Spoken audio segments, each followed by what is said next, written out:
Hello my quilty friends and welcome back to my couch. Today I have a fun project. So I actually film my intros after I film my tutorials, and I think I kept saying my niece instead of my nephew throughout this video. So oopsie doopsies, I don't know what I'm doing. But today I have a fun Easter project for you, as I want to talk about how we can make holidays no waste, less waste, as I care about our planet. So we're going to make these reusable Easter baskets that can be used for years to come, instead of possibly those flimsy plastic ones or ones that are just made to be made for a landfill. So this is actually kind of like a scrap buster kind of project, and all I did was I used what was in my stash, and I used 2 rough fat quarters, as I bought the fat quarters from a quilt shop garage sale kind of thing. I didn't get it at the one at Bondurant when we would do those, because I wasn't living here yet when I bought them, but I bought these at a, we're getting rid of what we have, so we cut everything into fat quarters, and they might be a little bigger, they might be a tad smaller. Get what you get. But this is a fat quarter friendly project, yardage fabric friendly project.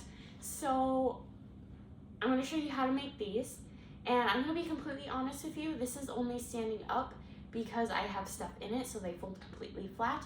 And if you are ever a crafter or like me and you're like, hey, I need to stop this to take a picture, you could always do what I do. Put your glucose monitors in there because they fit good and hold your project up. Use what you got when you need it. So let's talk about and make these 2 fat quarter Easter baskets.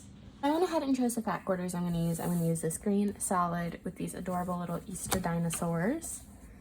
And the first step of these buckets, I kind of found a bunch of patterns and combined them, is we are going to fold it in half, book length, and we're gonna just create a fabric tube.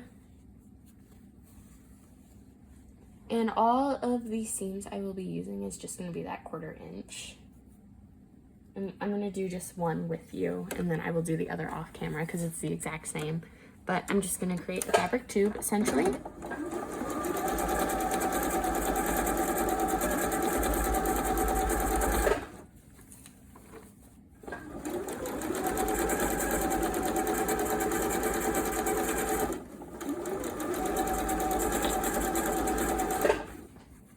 And my fat quarter isn't perfect. This is one I actually got at a yard sale that they just cut themselves. So I'm just kind of following that straight edge.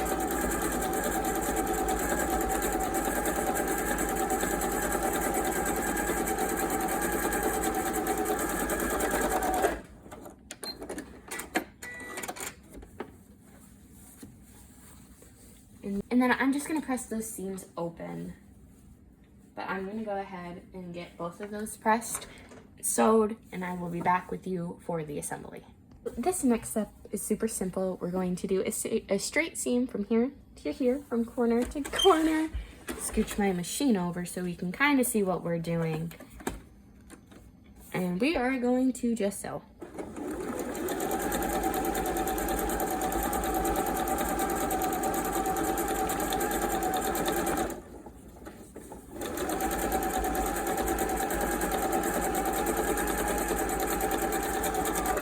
And like I said, I bought these fat quarters from somebody, as I'm doing a no waste, secondhand, reusable, how can we make holidays less wasteful kind of holiday.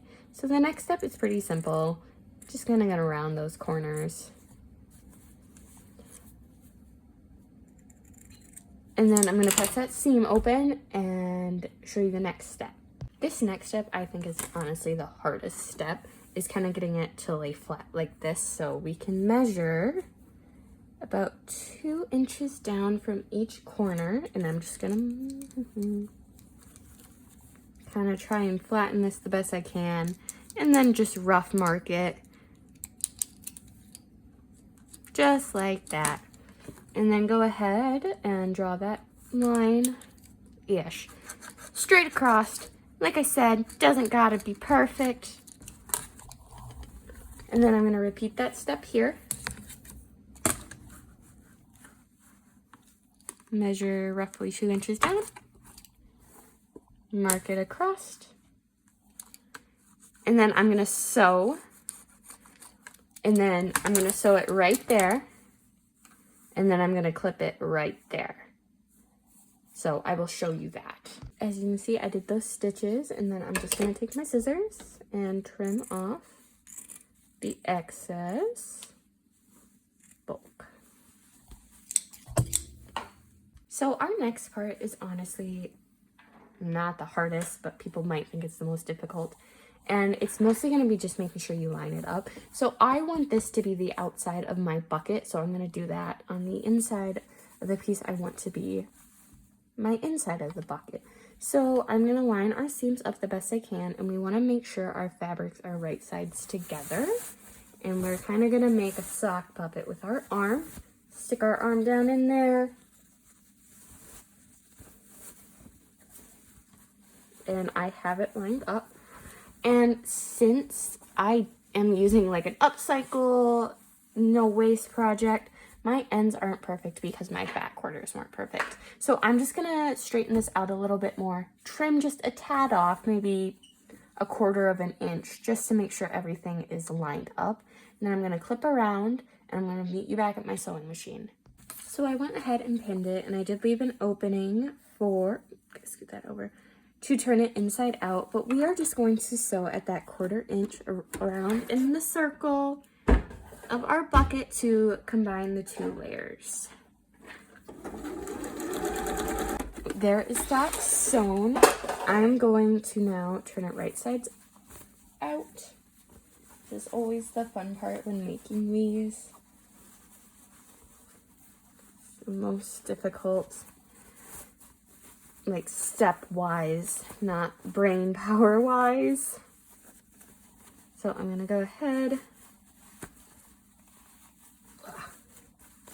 fight this dinosaur. Little Easter basket.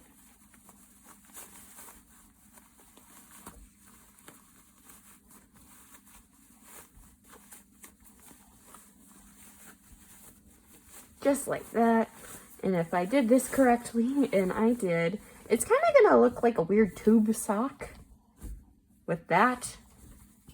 But with the power of using my brain, hopefully in doing this correctly, this is a little hard to show on camera, but I'm gonna take the lining and I'm kind of gonna pinch the bottom. I'm gonna work my way into doing it over here. So there we go. It always takes me a minute to figure that part out because I don't know why. It's like tube socks want to fight me. I would not have survived the 90s or the 80s. Maybe the 70s if they had tube socks. But there is that, and I'm just going to go ahead, line this back up, do a top stitch, and I will be back with you guys. I'd line it back up, and I'm going to do the first of 2 top stitches.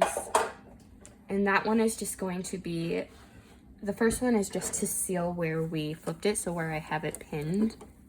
So just a quick little...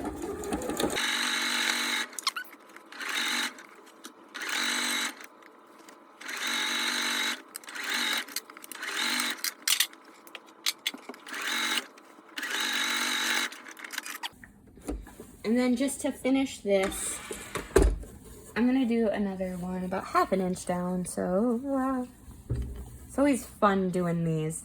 Just kind of I'm gonna eyeball it. Gonna eyeball it, pin it, do the same thing, and I will meet you back at the end. So here is that finished bucket with that cap rolled about, I don't know, 2.5 inches down. There is that bucket.